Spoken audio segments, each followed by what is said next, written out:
Surat 2 Timotius, pasal yang ketiga, ayat yang ke-14 sampai dengan ke-17. Tetapi hendaklah engkau tetap berpegang pada kebenaran yang telah engkau terima dan engkau yakini dengan selalu mengingat orang yang telah mengajarkannya kepadamu. Ingatlah juga bahwa dari kecil engkau sudah mengenal kitab suci yang dapat memberi hikmat kepadamu dan menuntun engkau kepada keselamatan oleh iman kepada Kristus Yesus. Segala tulisan yang diilhamkan Allah memang bermanfaat untuk mengajar, untuk menyatakan kesalahan, untuk memperbaiki kelakuan dan untuk mendidik orang dalam kebenaran.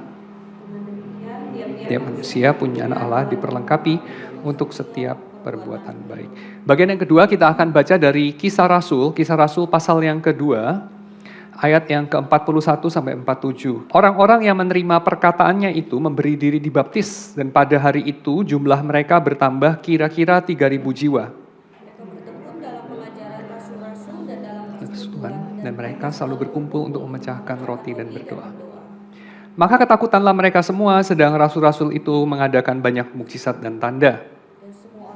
Telah menjadi percaya, tetap bersatu, dan semua kepunyaan mereka adalah kepunyaan bersama.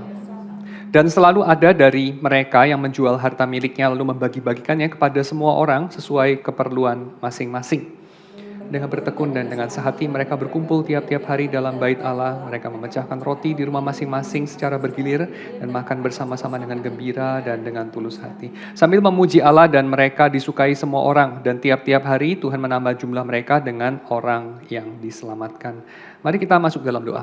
Tuhan, kami menyerahkan apa yang sudah kami baca, kiranya Roh-Mu menggerakkan hati kami, menerangi hati kami, supaya kami mengerti bagian yang kami sudah baca, dan kami boleh juga lebih mengerti bagaimana memakai dan membaca, memahami keseluruhan dari Alkitab yang kami miliki, warisan dari orang-orang percaya sebelum kami, warisan dari umat-Mu, yang Engkau pakai untuk menyatakan kehendak-Mu bagi kami, yang Engkau pakai untuk menyatakan seperti apa kami sebagai umat-Mu harusnya menjadi di dalam dunia ini. Kami menyerahkan apa yang sudah kami baca, kiranya Engkau juga menyertai penafsirannya. Di dalam nama Yesus kami berdoa. Amin. Pertama, saya mau jelasin dulu istilah yang saya pakai di dalam brosur ya. Di dalam brosur saudara akan mendengar istilah primbon. Di sini yang udah tahu istilah primbon itu apa, ada enggak? Bagaimana membaca Alkitab bukan seperti primbon. Nah, primbon itu apa toh? Sejenis kue lapis atau sejenis permen gitu ya. Yang udah tahu istilah primbon kan cuma 1, 2, 3, wah sisanya nggak tahu ya, mungkin sejenis abon atau apa gitu ya. Nah saya tadi googling sebentar supaya tepat ya. Saya mengambil dari websitenya jogjaprof.go.id, jadi mestinya cukup otoritatif. Ini dia mengutip dari sebuah buku karangan Raden Atma Supana, ya, buku terbitan tahun 2011. Dikatakan begini, secara umum, primbon adalah ilmu untuk mengintip hal yang akan terjadi di masa depan atau masa yang akan datang, yang dikenal dengan sebutan ilmu ramal, meramal.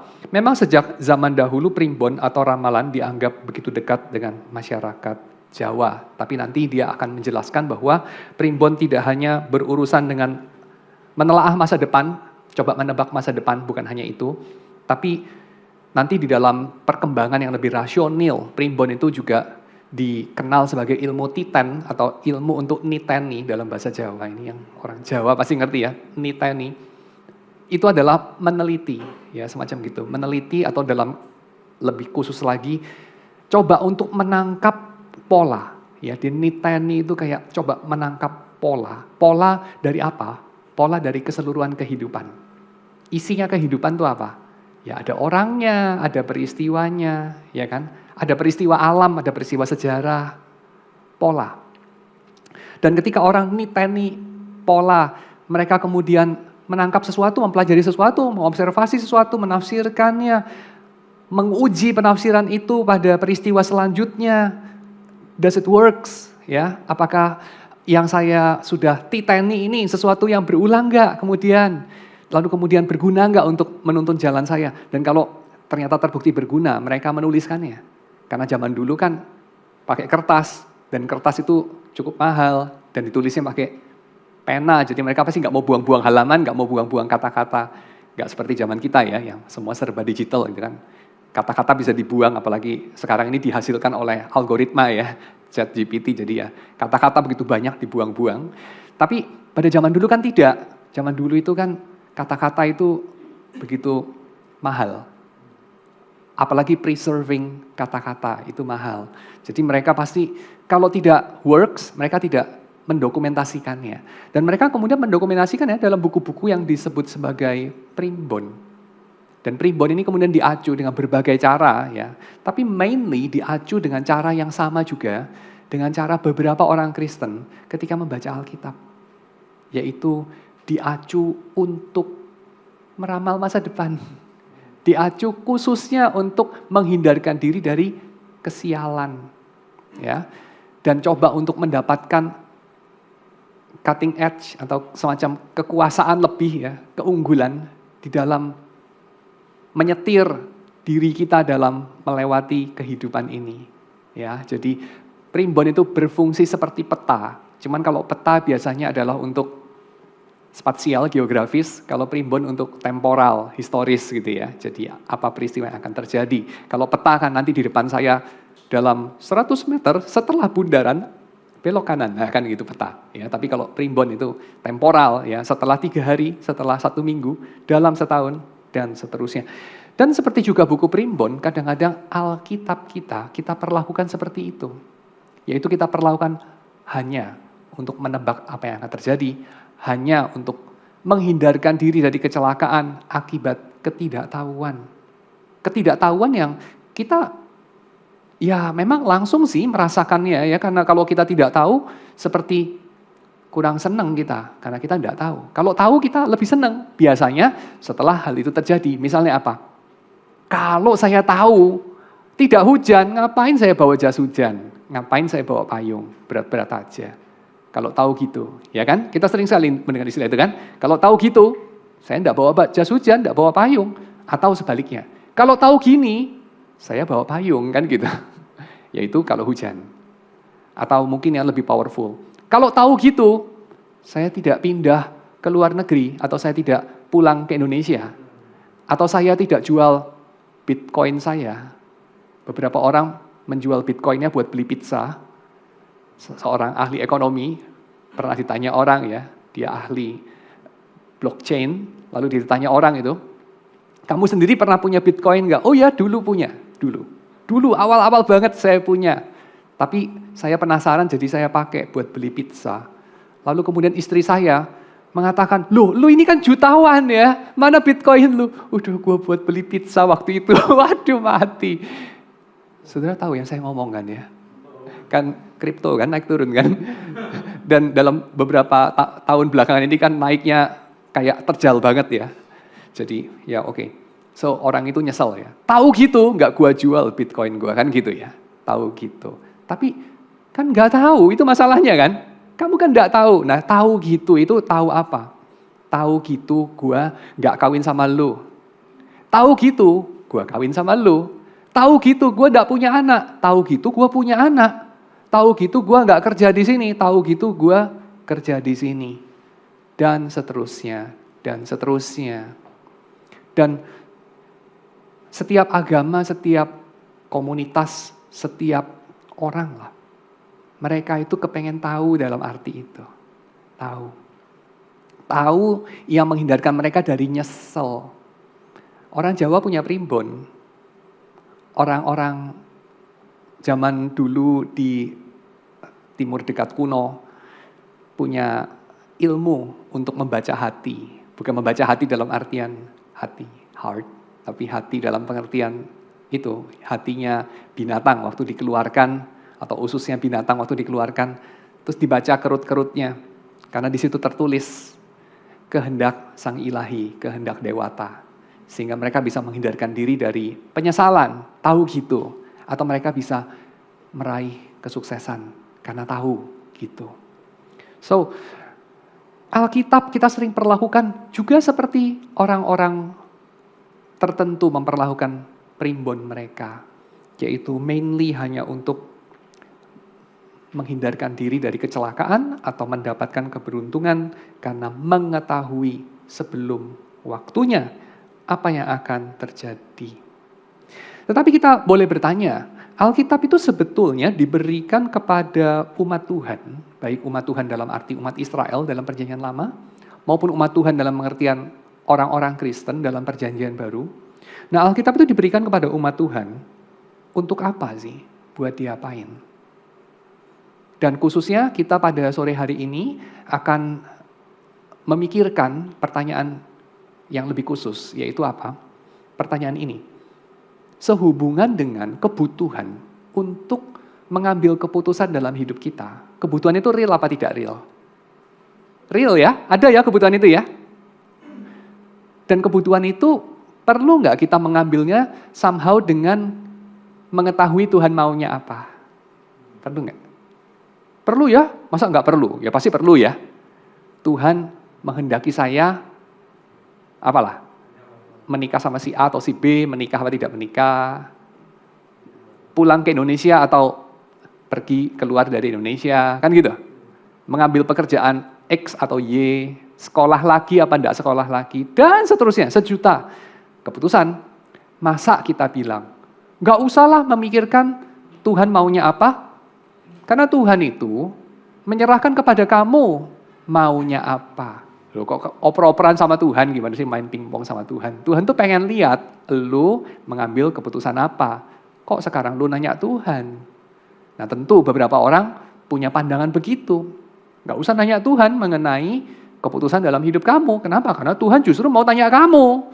Pengen lihat kamu, pengen tahu kamu mengambil keputusan yang mana, kan gitu kan? Tapi saya tidak setuju dengan sikap ini. Kenapa? Karena saya kira cukup reasonable kita katakan sebagai anak Tuhan, kita pengen tahu juga Tuhan maunya apa, benar ya? Mirip seperti apa? Mirip seperti kalau kita sebagai anak, orang tua kita memberi kita kebebasan. Tapi apakah anak itu tidak boleh tanya kepada orang tuanya? Mama, papa, kira-kira berkenan yang mana? Namanya nanya itu bisa eksplisit nanya itu ya.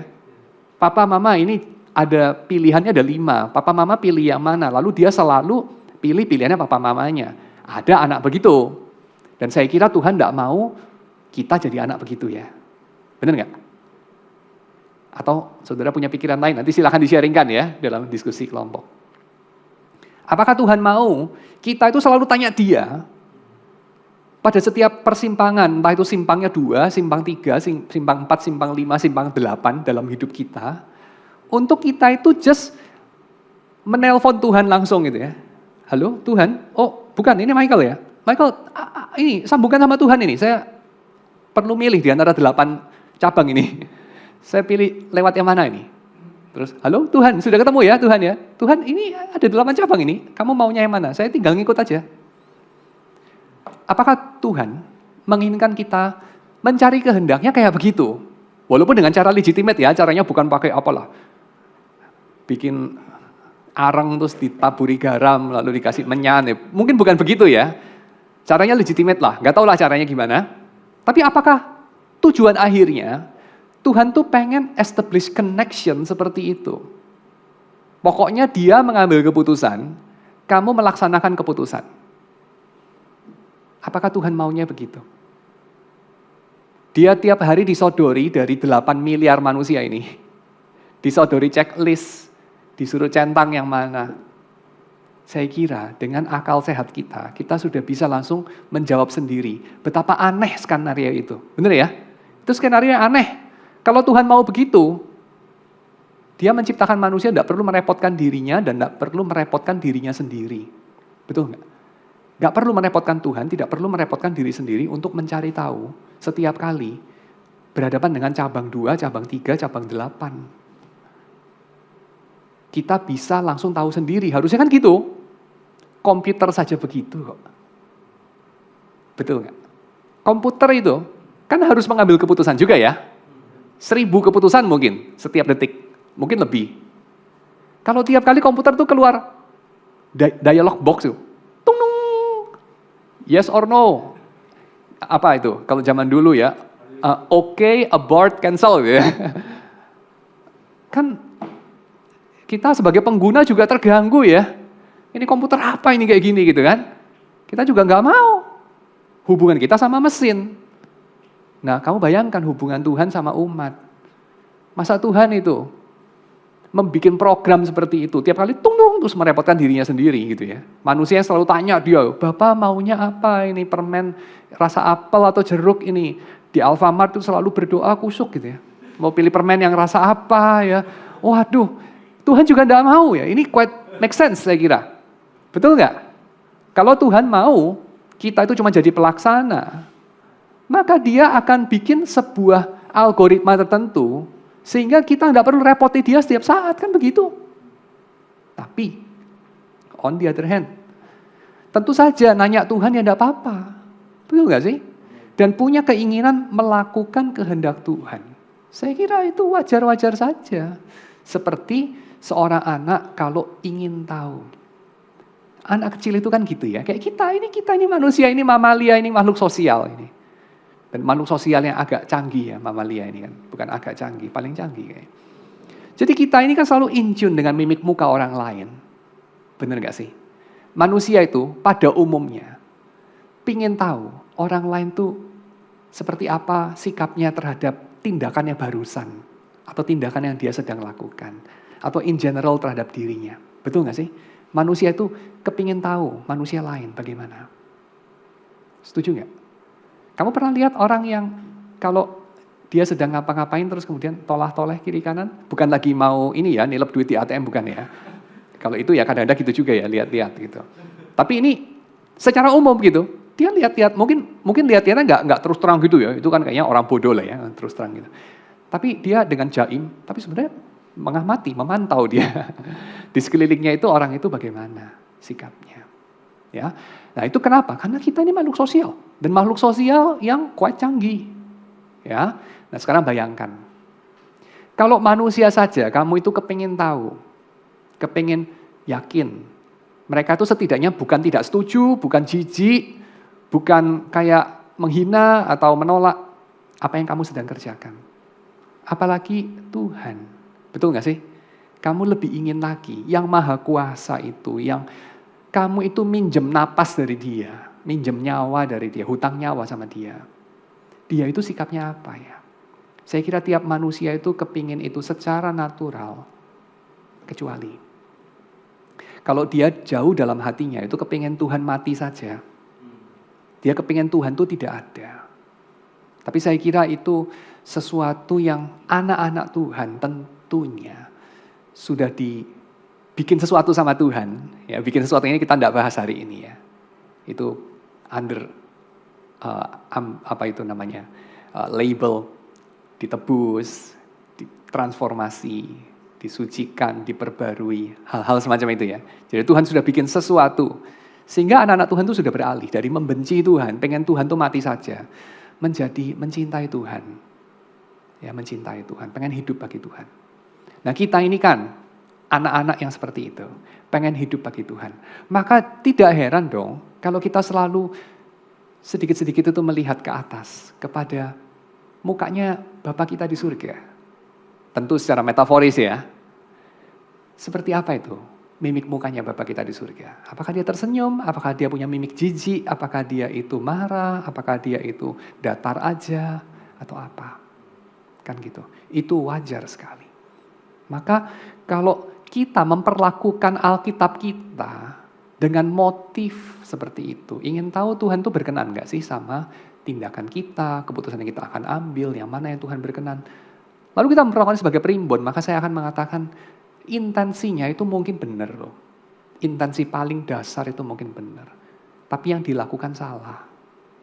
Ya, tujuannya sih benar, intensinya benar. Caranya salah.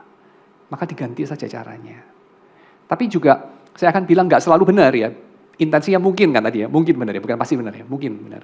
Tapi mungkin juga salah. Intensinya mungkin kalau kita mau akui mungkin insekuritas, tapi kita udah bahas itu ya, kita nggak bahas itu lagi. Mungkin insekuritas saja, perasaan anxious saja.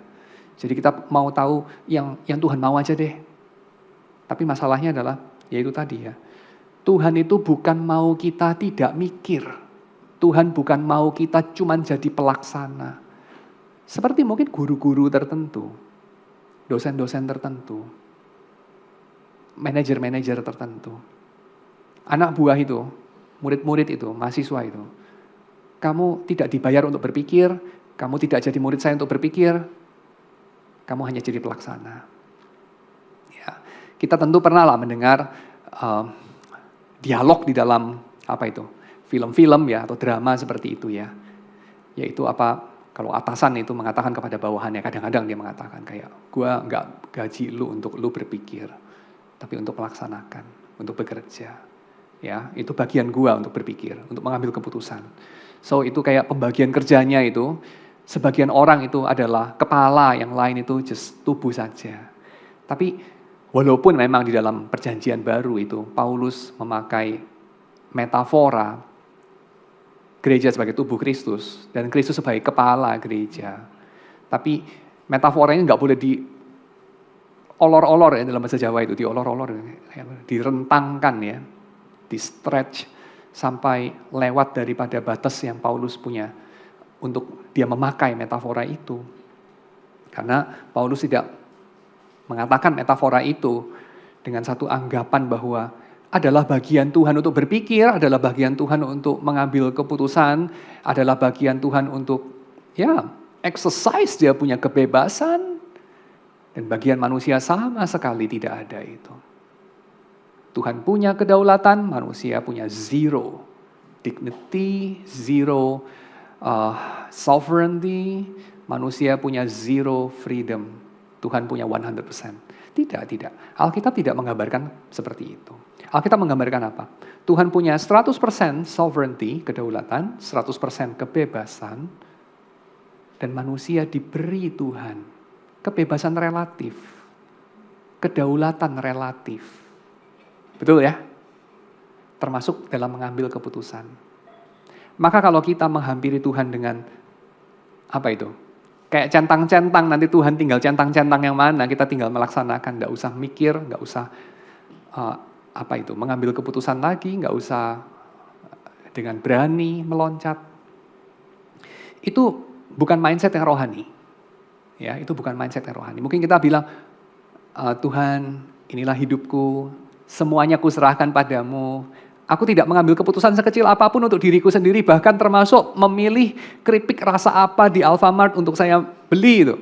Itu semuanya adalah kehendak Tuhan. Omong kosong lah. Pertama, tidak ada orang yang sungguh-sungguh pernah melakukannya kan. Kedua, Tuhan tidak berkenan sama hidup manusia seperti itu. Memangnya kamu pikir Tuhan itu apa gitu? Bos yang OCD gitu? Sama sekali kan bukan. Obsessive compulsive disorder maksud saya ya. Karena ada beberapa bos OCD yang bisa begitu tuh ya. Karena keterbatasan tertentu. Tapi Tuhan pasti bukan seperti itu. Ya, dia tidak mendikte kita sampai titik koma itu. Enggak begitu. Kenapa? Karena dia itu kepingin kita itu menghidupi keberadaan kita ya, menghidupi natur kita sebagai imago Dei. Imago Dei. Dan suatu hari kelak, Tuhan itu belum selesai dengan ciptaannya, suatu hari kelak, dia itu akan mengangkat kita, bukan hanya menebus kita keluar dari kesalahan, bukan hanya menebus kita sehingga kita itu tidak perlu dihukum, tapi mengangkat kita dari kerendahan kita. Tuhan itu kan gak cuman kerjanya menebus ya, benar ya? Yesus itu profesinya di KTP Yesus itu, gak cuman saya itu Yesus, kerja saya itu adalah penebus ya, titik. Enggak loh, betul. Alkitab itu menyaksikan, Yesus itu juga pencipta. Yohanes misalnya, pasal 1, mengatakan bahwa pada mulanya adalah firman, dan pada mulanya ada dosa perlu ditebus enggak? Kan tidak, ya. Pada mulanya tidak ada dosa perlu ditebus. Tapi Yesus sudah ada belum? Sudah ada. Masih nganggur enggak dia? Mungkin dia masih nganggur. Wah, aku belum ada kerja apa-apa, belum ada dosa. Kerjaku kan menebus dosa. Ya enggak. Pada mulanya adalah firman, firman itu bersama-sama dengan Allah, dan firman itu adalah Allah. Dan di dalam dia segala sesuatu diciptakan, dan tidak ada yang diciptakan di luar dia. Jadi artinya ya Yesus itu adalah yang di dalamnya segala sesuatu tercipta, dan yang kelak Yesus akan menjadi kepala dari segala yang ada. Dan yang disebut kelak itu, hari konsumasi itu, pada hari itu sudah nggak ada dosa lagi. Manusia tidak bisa, in fact, berdosa. Seperti Tuhan itu tidak bisa berdosa. Bukan karena Tuhan lumpuh ya. Kita itu lebih ahli dari Tuhan some way, ya, somehow. Yaitu kita lebih ahli berdosa, Tuhan tidak ahli sama sekali. Gitu ya. Cupu banget dalam urusan berdosa. Kita hebat banget berdosa, summa cum laude kita dalam hal berdosa. Tuhan tuh kayak cupu banget. Tidak ya, keliru kan. Itu pemikiran secara teologis itu keliru itu. Kenapa?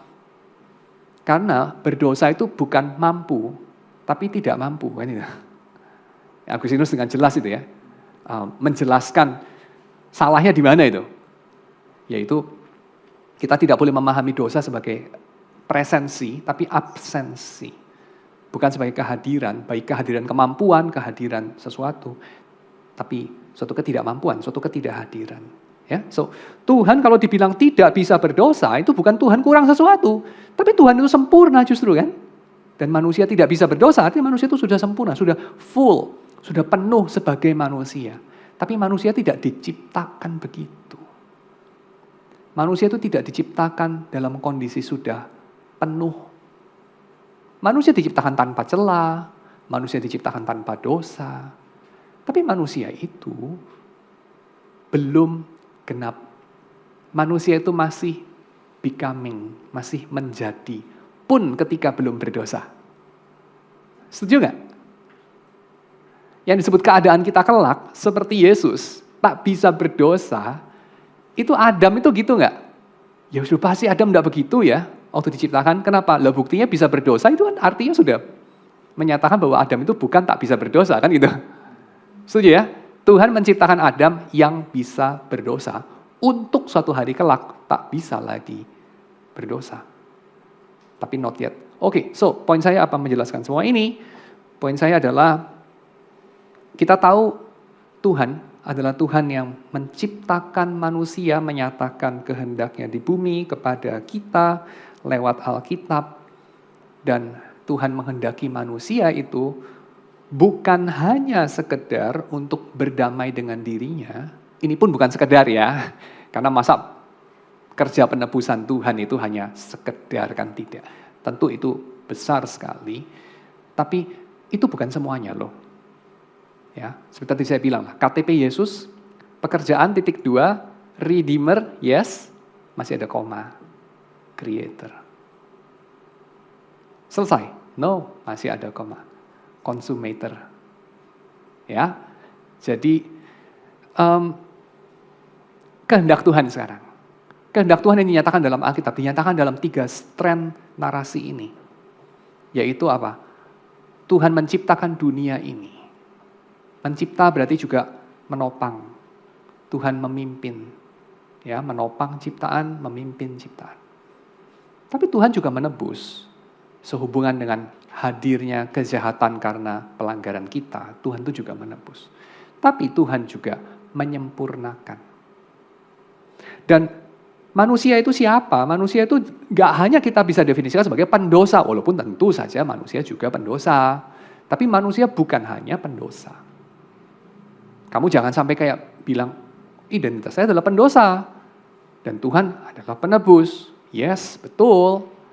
Tapi bukan hanya itu loh. Sadari bahwa masih ada 2 lagi. Yang pertama adalah, saya juga ciptaan. Benar kan? Ciptaan yang indah, yang dikehendaki Tuhan untuk hadir di sini, yang menghendaki hidupnya adalah bagi Tuhan, yang menghendaki hidupnya bagi sesama, ya, bersama-sama dengan ciptaan yang lain. Oke, so manusia juga ciptaan, dan kedua manusia juga akan disempurnakan dan hidup bersama dengan Tuhan dalam satu keadaan yang tidak seperti hari ini. Itu sebagai deification, theosis, ya. Kita akan diangkat dari kerendahan kita, mengenakan yang tak dapat binasa, kata Paulus. So, oke. Dan Alkitab ditulis kepada kita untuk apa jadinya? Nah, sekarang kita tahu. Kalau kita itu melihat seluruh jalannya kehidupan ini, dengan segala cabang-cabangnya ini, hanya dari diri kita saja kita melihatnya, maka kita ini menghidupi satu eksistensi atau mode eksistensi yang disebut sebagai egocentrik. berpusat pada diri sendiri. Aku ada dari aku, untuk aku, kepada aku. Maka tidak heran dari paradigma egosentrik, pertanyaannya adalah aku ini mesti kemana? Cabangnya A sama B, pilih A atau B. Ini A1 sama A2, pilih yang mana? Ini A2.2 atau A2.1, kan gitu. Dan seterusnya, dan seterusnya. Semua pertanyaan yang dipusatkan kepada cabang yang mana akan mendaratkan saya pada satu garis finish. Ini finishnya kan banyak nih ya. Gimana sih bendera finish ya, kayak gitulah ya. Ini garis finish yang mana nih? Yang saya sendiri itu mau. Kan itu. Dan kita itu tidak kepingin finishnya kita itu, loh kok end up gue kayak gini ya. Nah itu kita nggak mau itu. Saya masih ingat waktu salah satu dari occasion saya hampir mati. Saya tuh sering hampir mati. Dan sering kali itu alasannya konyol. Hari itu saya hampir mati karena kepengen ngemil pergi ke supermarket pada satu sore. Lalu karena masih baru bangun ya, nyawanya masih seperempat ya, itu hari saya habis begadang jadi tidur. Sore-sore itu ketiduran, terus wah bangunlah cari makanan. Lalu kemudian saya naik sepeda. Saya naik sepeda di negeri orang yang lalu lintasnya kiri dan kanan itu kebalik. Jadi saya salah nengok. Saya salah nengok, lalu kemudian dari sebelah kiri saya itu ada mobil yang melaju cepat. Lalu seperti di film-film itu, semuanya bergerak lambat. Ketika saya terbang, dan sepeda saya juga terbang, semuanya bergerak lambat. Dan saya ingat waktu itu saya berpikir apa? Wah, this is it. Ya, inilah akhirnya. Konyol banget ya. Finishnya konyol banget. Pengen beli cemilan, terus mati. Aduh. Ya, lalu anak istri saya itu nasibnya bagaimana ya? Cuman gara-gara mau ngemil. Aduh ya. Kayaknya kok finishnya begitu. Nah, so kita enggak maulah begitu ya. Finishnya kok sepele dan konyol. Kita enggak mau. Nah, dan kita kemudian pakai segala cara. Ya, karena saya Kristen, saya enggak baca primbon. Saya bacanya Alkitab. Dan Alkitab bagaimana ya metodenya dibaca supaya apa? Supaya ini finishnya itu baik. Tapi itu saya kira sesuatu yang keliru juga. Keliru. Kenapa? Karena titik awalnya itu kita egosentrik. Kita framing semua pertanyaan yang kita ingin tahu jawabannya dari Alkitab itu mulai dari diri kita. Tapi kita nggak nanya, diri kita dari mana? Diri kita untuk apa? Diri kita itu siapa? Dan kalau kita mulai dari situ, kita akan open, ya cukup open untuk kemudian menghampiri Alkitab tanpa prejudice-prejudice yang sudah sangat sempit itu. Dan kemudian kita akan mulai melihat, oh iya ternyata Alkitab ini, kita tanya begini saja, Alkitab ini apa? Ya itu pertanyaan yang seharusnya saudara punya. Tapi mungkin saudara sudah tidak punya. Kenapa? Karena kan sudah mengenal Alkitab sejak sebelum bisa membaca buku ya. Seringkali kan sebagai orang Kristen kan gitu ya. Sudah megang Alkitab, buka Alkitab walaupun belum bisa baca. Anak kecil kan gitu, kalau lahir di keluarga Kristen. Jadi Alkitab itu buat apa? Sudah tidak ditanya karena sudah ada tradisinya. Ya Alkitab itu buat dibaca di hari Minggu. Alkitab dibaca pada saat persekutuan pemuda, remaja, sekolah minggu, kan gitu. Alkitab itu sudah ada fungsinya. Tapi Alkitab itu apa? Ya nggak pernah ditanya lah, ya buku dari Tuhan, firman Tuhan, buku suci, kan gitu aja. Tapi apa? Itu kan nggak cukup dijawab dengan begitu. Kan itu kan jawaban itu kan umbrella term aja itu. Buku suci, firman Tuhan, dari Tuhan. Itu kan umbrella term. Tapi apa sih sebetulnya? Nah itu perlu jawaban yang lebih detail. Dan khususnya pada sore hari ini kita akan lihat Alkitab itu apa? Sehubungan dengan, apa hubungannya dengan 1000 keputusan yang saya harus ambil tiap hari itu. Ya, oke. Saya akan singkat saja. Masing-masing dari ke-66 Alkitab itu ditulis pertama-tama untuk tujuan yang bukan tujuan kita. Kenapa? Simpel saja, karena Alkitab itu bukan ditulis untuk kita. Ya, Alkitab itu bukan ditulis kepada kita, maksud saya. Bukan ditulis kepada kita. Jadi kita ini bukan target audience dari penulis Alkitab. Saudara pernah mendengar ini kan? Saya kira sudah cukup sering ya. Kalau bergereja sini pasti cukup sering ya. Itu frase dari John Walton ya. Alkitab bukan ditulis kepada kita. Walaupun Alkitab ditulis untuk kita juga, ya, untuk kita juga, tapi bukan kepada kita. Penulis Alkitab itu punya target audience yang tertentu, yang mana itu bukan kita. Makanya tujuan-tujuan egosentrik sudah pasti bikin kita salah baca. Ya, salah pakai Alkitab itu. Kita abuse of the Bible dah, kita lakukan itu ya, abusive terhadap Bible. Karena kita tidak sadar poin yang pertama, Alkitab bukan ditulis kepada kita. Walaupun Alkitab ditulis untuk kita juga sih, tapi bukan kepada. Kedua, kalau kita melihat Alkitab ini apa sehubungan dengan ditulis kepada siapa, maka kita cukup open juga untuk bertanya, ini tentang apa sih sebenarnya? Tentang apa? Kenapa ada cerita-cerita ini? Kenapa ada puisi ini? Kenapa puisinya di sini? Dan seterusnya, dan seterusnya. Maka kalau kita baca itu bolak-balik, tentu dengan banyak bantuan ya, kita kan mulai menyadari bahwa tadi saya sudah katakan itu ya, ada 3 strand narasi besar seperti rambut yang dikepang gitu ya. Saya selalu tidak sukses dalam menggambarkan rambut dikepang. Gimana rambut dikepang? Ya gitu-gitu deh ya. Kayak struktur double helix gitu. DNA, RNA gitu-gitu ya. Tapi ini ada 3 strand gitu ya. Yang dikepang gitu. Nah, 3 strand yang dikepang bersama itu ya, pertama adalah struktur narasi penciptaan. Yang kedua adalah narasi kejatuhan dan penebusan, dan yang ketiga adalah narasi consummation. Ya. Dan ketiga strand ini adalah strand yang kita rayakan lewat pembacaan Alkitab kita. Dan waktu kita merayakan itu, kita ini sedang membentuk sesuatu.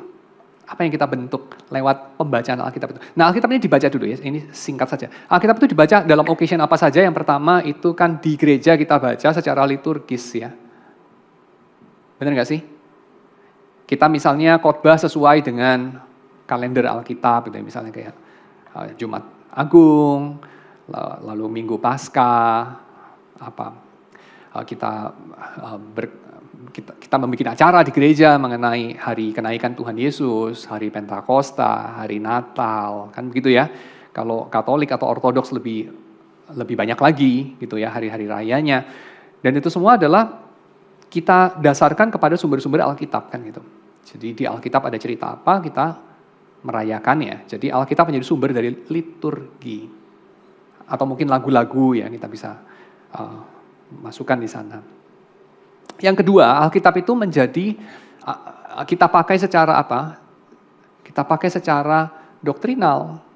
Jadi ada pertanyaan-pertanyaan doktrin atau ajaran tertentu yang kita cari jawabannya dari Alkitab. Nah, terutama gereja Reform begini ya, benar nggak?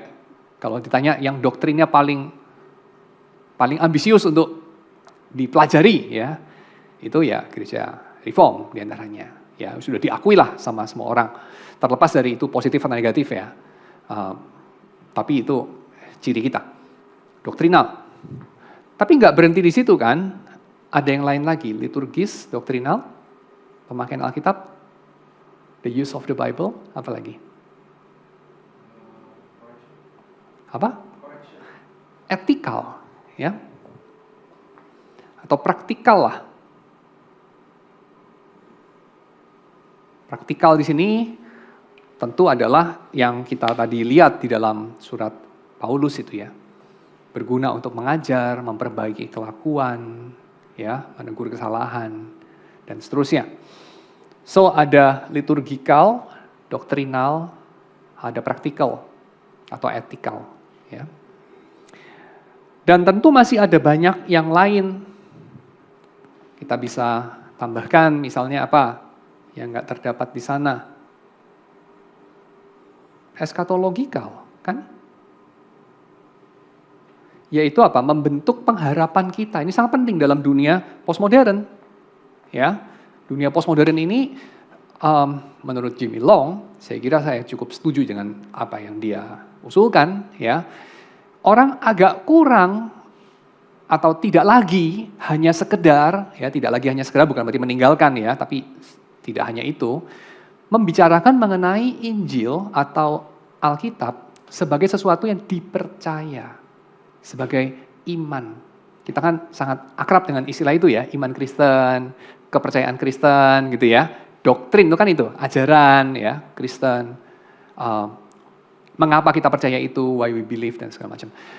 Dan yang dipercaya itu apa? Itu ajaran, doktrinal, proposisi. Tapi ada sisi yang lain loh dari Alkitab itu, yang kita lihat generasi postmodern itu lebih peka. Apa itu? Bukan cuma apa untuk dipercaya ya, tapi apa untuk diharapkan. Ya, hope. Beda nggak sesuatu yang kamu percaya dengan sesuatu yang kamu harapkan? Agak beda ya, benar nggak sih? Tentu yang kamu percaya ada hubungan dengan yang kamu harapkan, tentu. Tapi kamu bisa percaya sesuatu, and yet itu tidak menyentuh, tidak bersangkut paut dengan apa yang kamu harapkan. Bisa juga, ya nggak sih? Karena itu bersangkut paut dengan menjelaskan apa yang sudah terjadi, kan bisa gitu. Saya percaya dulu itu atau kemarin itu, kita sebenarnya mobilnya mogok karena bla bla bla gitu ya. Sebenarnya akinya itu sudah tua, udah soak misalnya gitu ya. Dan bukan karena bensinnya dicampur air, kamu itu curiga banget ya. Beli bensin di pinggir jalan pasti dicampur air, waktu kamu start lagi nggak bisa. Padahal sebenarnya akinya aja udah soak, misalnya gitu. So, itu apa hubungannya sama hope? Kan nggak ada. Karena menjelaskan masa lampau saja. Ya. Nah tapi Alkitab bukan hanya berurusan dengan masa kini dan masa lampau kan, Alkitab juga berurusan dengan masa depan kan. Jadi saya kira pemakaian Alkitab kita juga ada hubungannya dengan eschatological, ya eschatological. Oke, macam-macam lah kita bisa bicara, kita bisa bilang juga mengenai Alkitab dalam kaitan ini mungkin masih cabang dari practicality ya. Jadi ini ada individu, nanti ada apa komunal. Nah kalau komunal nanti ada hubungannya dengan relasi, benar nggak sih? Mengelola relasi. Kita juga bisa bilang mungkin masih dalam rubrik eschatological ya, yaitu ini ada hubungan dengan future, tapi juga ada hubungan dengan memory,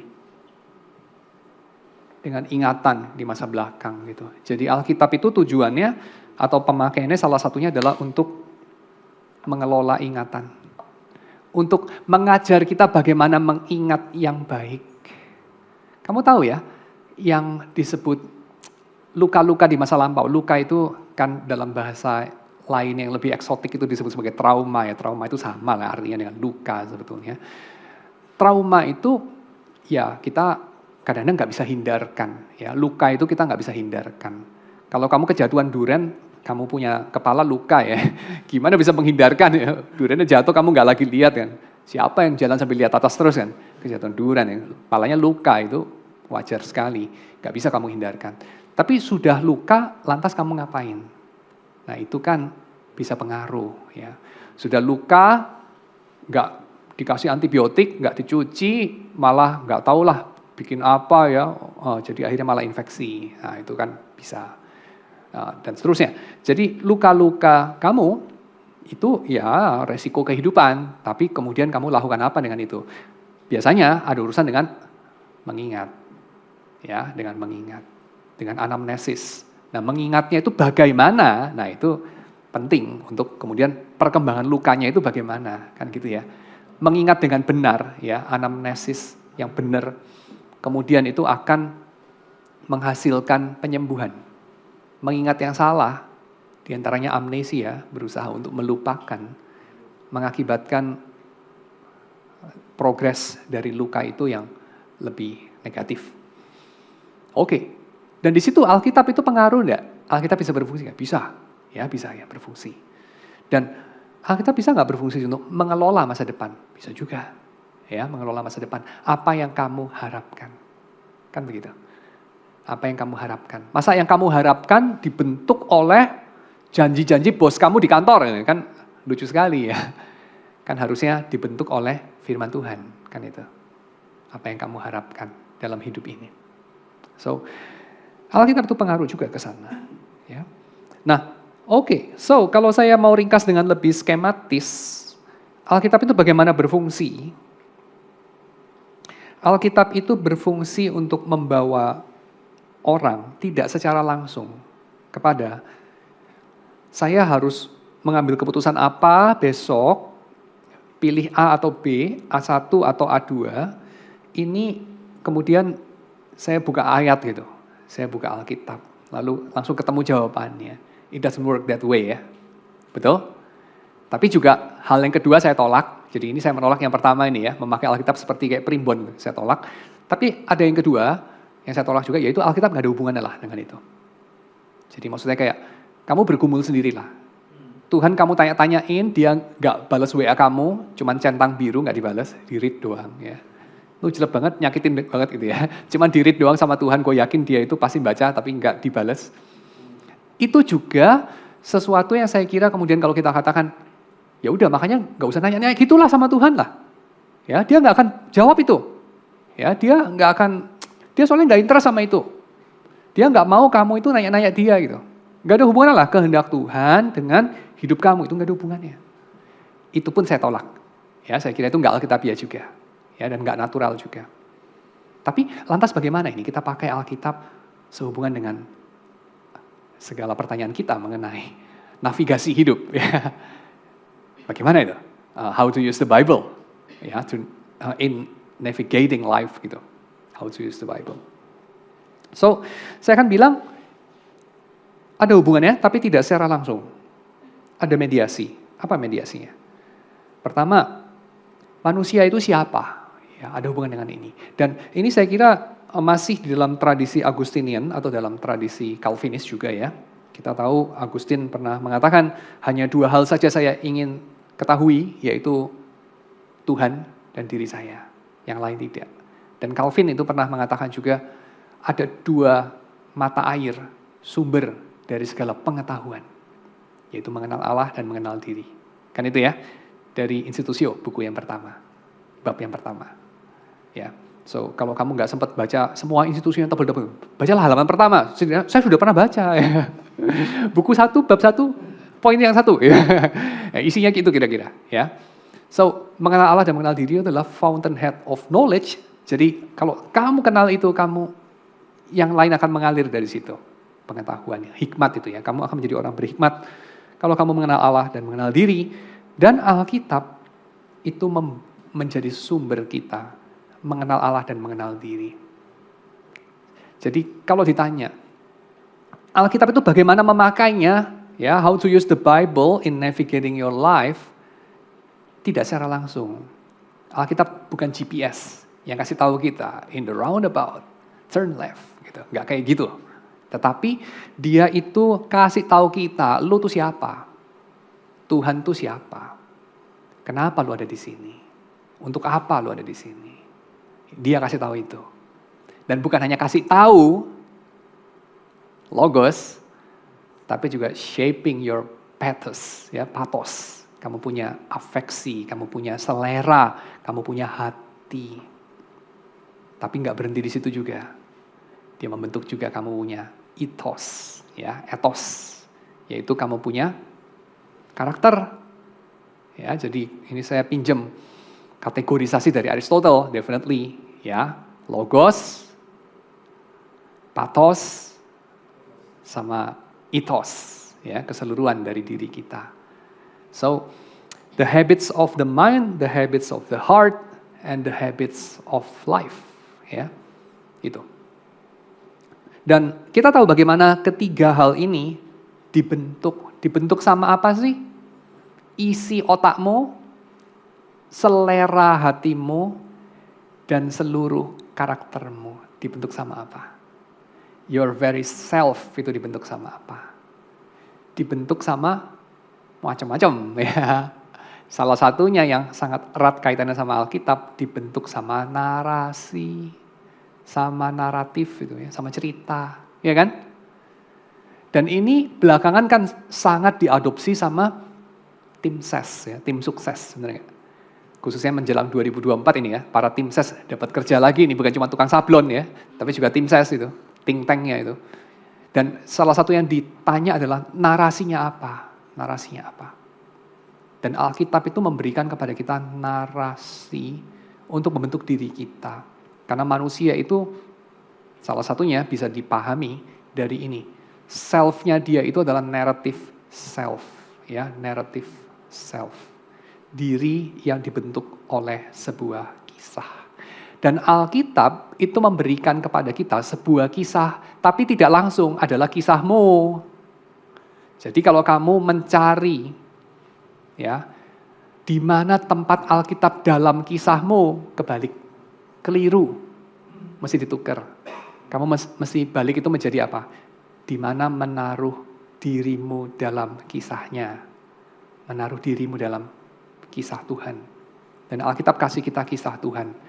Dan kisahnya, kalau dulu saya akan mengatakan ya, 13 tahun yang lalu saya akan mengatakan, kisahnya ada 5 babak, penciptaan, kejatuhan, Israel, Yesus, dan gereja. Sekarang saya akan mengatakan, kisahnya terdiri dari 5 babak untuk strand penebusan, tetapi kisahnya itu ada 3 strand. Karena Alkitab bukan hanya berurusan dengan redemptive history, tapi Alkitab juga berurusan dengan creation dan consummation, narratives. Ya, jadi narasi-narasi penciptaan dan konsumasi. Dan itu bertemu dalam suatu terminal yang namanya kita punya self. Dan kita punya self, kita mesti ingat, tidak terisolir adalah kita punya individual self. Karena individual self itu tentu saja berakar dalam collective self, ya, collective memories. Terjerat atau apa itu? Menjadi bagian dalam simpul-simpul, dalam piksel-piksel yang terangkum dalam interrelasi kita dengan 8 miliar manusia pada saat ini, dan dengan 60 miliar manusia yang lain yang pernah lahir. Dan masih puluhan miliar yang belum lahir. Kita semua itu terjalin dalam satu tapestry, creation, manusia, dan segala makhluk yang lain. Yang Alkitab itu kasih kita kacamata.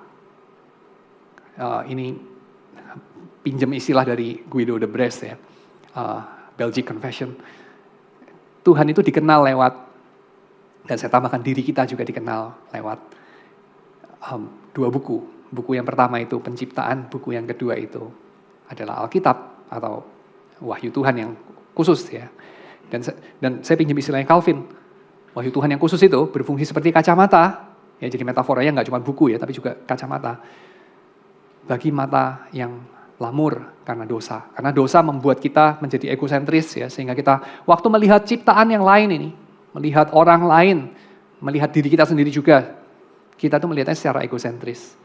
Jadi kita itu salah melihat.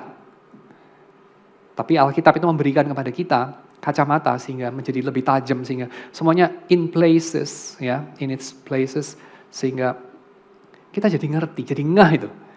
Oh, hidup itu. Oh, saya itu. Oh, orang-orang lain itu. Oh, hewan-hewan, tumbuh-tumbuhan itu. Oh, Tuhan itu even. Ya, sehingga itu semua menolong kita untuk mengetahui kehendak Tuhan. Jadi Alkitab dengan kata lain membentuk, bukan hanya kita punya logos, kalau kita fokus kepada Alkitab sebagai sumber doktrin, which is benar, ya, Alkitab itu sumber doktrin, itu kan benar. Pastilah, masa doktrin diambil dari apalah, kamu meneliti daun-daunan atau tingkah laku tikus, ya, terus kamu membentuk doktrin. Wah, ya kayaknya kejauhan, ya, ngayalnya terlalu jauh itu ngayalnya. Ya pasti doktrin, ya, dasarnya dari Alkitab itu yang paling utama, ya. Tentu ada yang lain-lain, ya, tapi dari Alkitab itu yang paling utama. Ya itu tentu sesuatu yang sangat masuk akal. Tapi Alkitab kalau cuma dikaitkan dengan logos, ya saya kira keliru, ya kan? Alkitab tentu harus membentuk afeksi. Bagaimana Alkitab membentuk afeksi?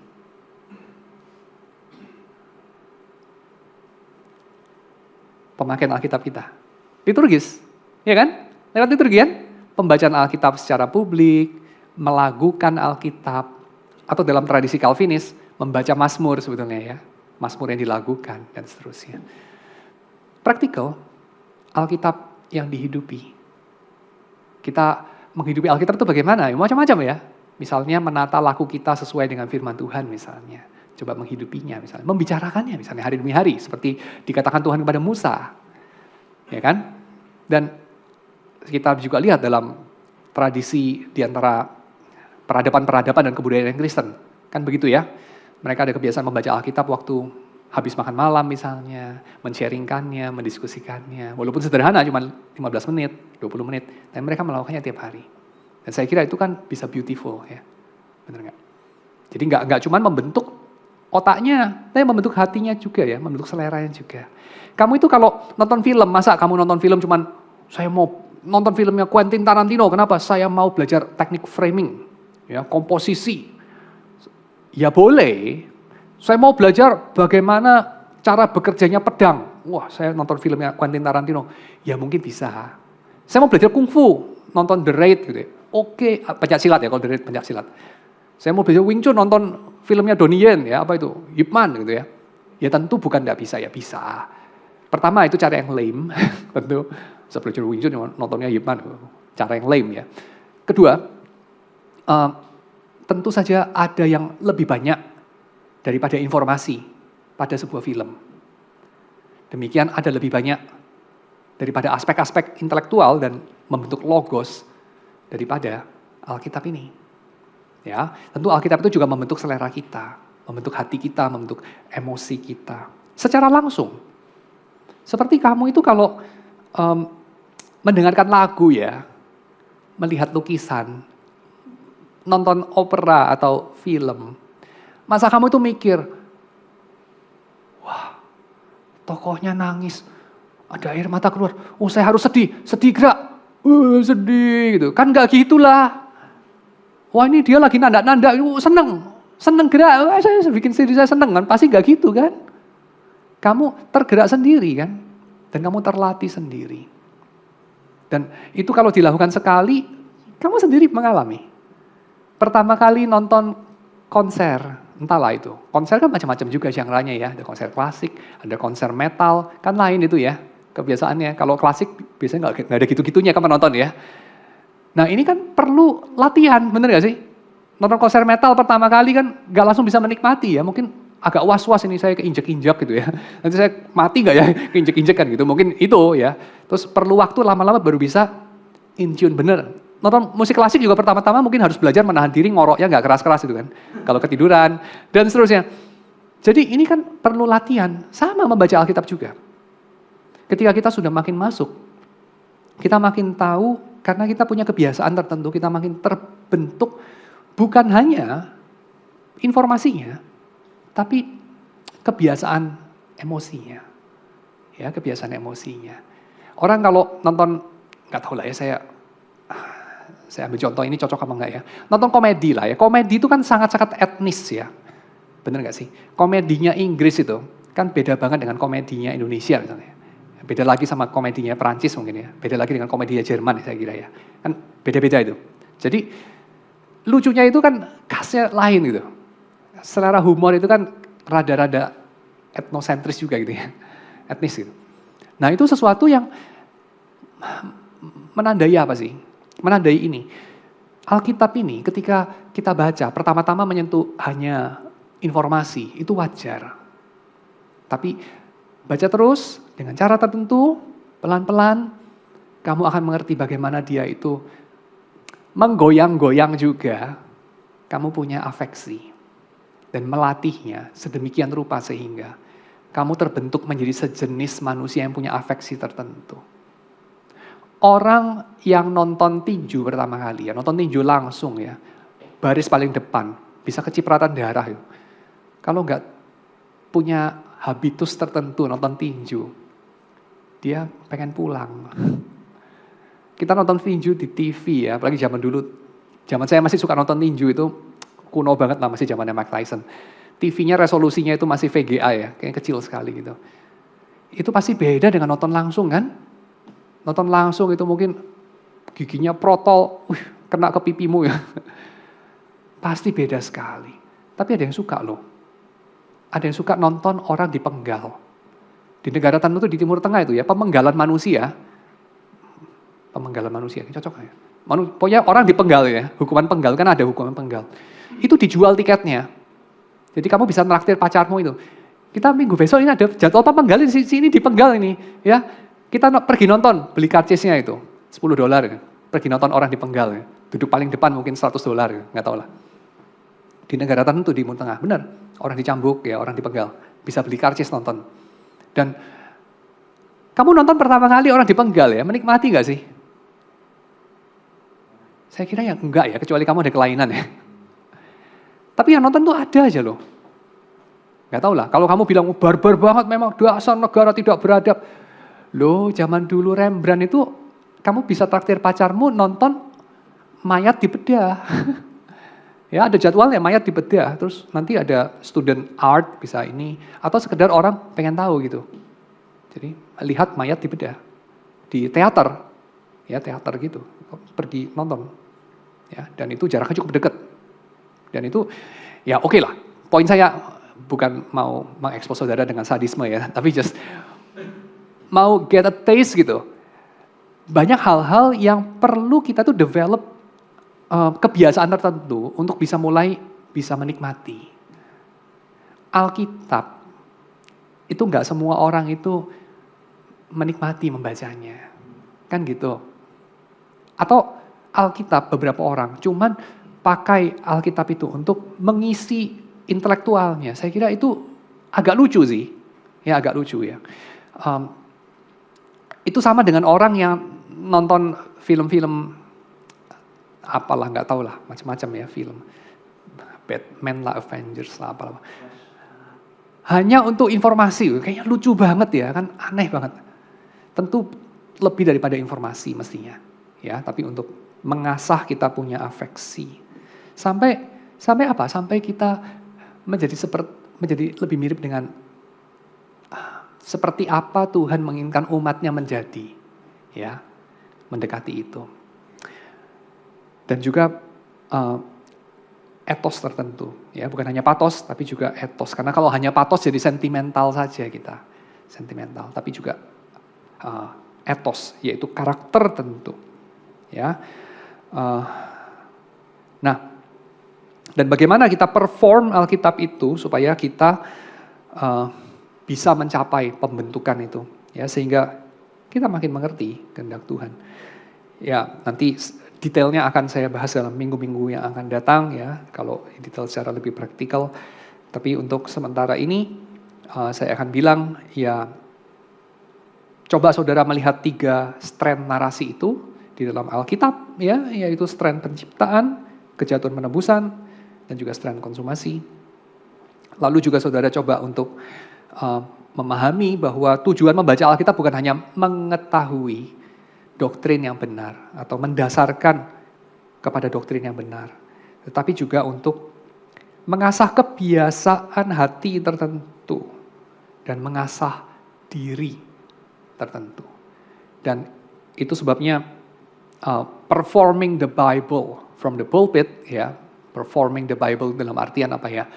Saudara itu bukan hanya berpikiran mentransfer informasi dari Alkitab kepada audiens, tapi membuat audiens merasa tertentu ketika mendengar bunyi tertentu dibacakan dari Alkitab. Membuat kata-kata itu atau bunyi-bunyian itu menjadi make sense buat mereka. Bikin mereka bisa ketawa kalau pakai bahasa komedi. Mendidik mereka sehingga mereka bisa ketawa waktu mendengarkan lawaannya. Peristiwa ketawa itu kan bukan kayak, hei ini bagian ketawa gerak gitu, kakinya diinjek, kamu kok belum ketawa. Kan gak begitu. Tapi kamu dididik dengan cara tertentu sehingga waktu kamu mendengarkan British comedy yang garing itu, terus kamu ketawa gitu. British comedy kan gak cuma Rowan Atkinson ya. Bener gak Rowan Atkinson? Bener ya, soalnya yang Bishop itu kan Rowan Williams ya. Oke, saya suka ketukar soalnya. Ya Mr. Bean. Nah anyway, so Alkitab juga sama, waktu kita belajar Alkitab ini, pertama tujuan kita bukan karena kita punya kebutuhan mengambil keputusan, tapi tujuan kita mengenal Tuhan dan mengenal diri. Dan ketika kita makin mengenal Tuhan dan mengenal diri, dan kita membaca Alkitab itu, kita akan transcend sekedar mengenal, tapi menjadi.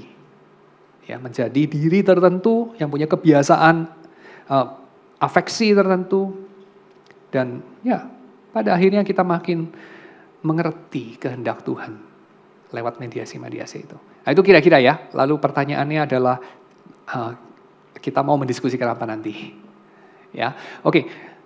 Ya kita mendiskusikan selama ini kita memakai Alkitab dengan cara apa sehubungan dengan mengambil keputusan.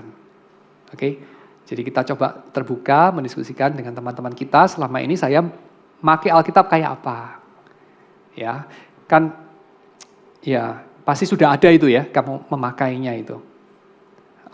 Apakah misalnya sama sekali nggak ada hubungannya ataukah ada hubungannya tapi sebagai primbon saya pakai ataukah apa gitu ya. Atau saya baca untuk mengerti isi pikiran Tuhan ya. Jadi bagian logos saja, bagian patos dan etosnya nggak tersentuh misalnya. Dan seterusnya. Oke, itu aja sih. Coba sharingkan itu. Lalu sharingkan juga ininya. Menurut saudara apa yang kurang gitu. Ya dari praktik itu tuh ada yang kurang apa gitu. Saudara sendiri merasa itu tidak memuaskan dalam hal apa gitu. Atau mungkin sudah memuaskan juga. Ya, oke, itu aja sih.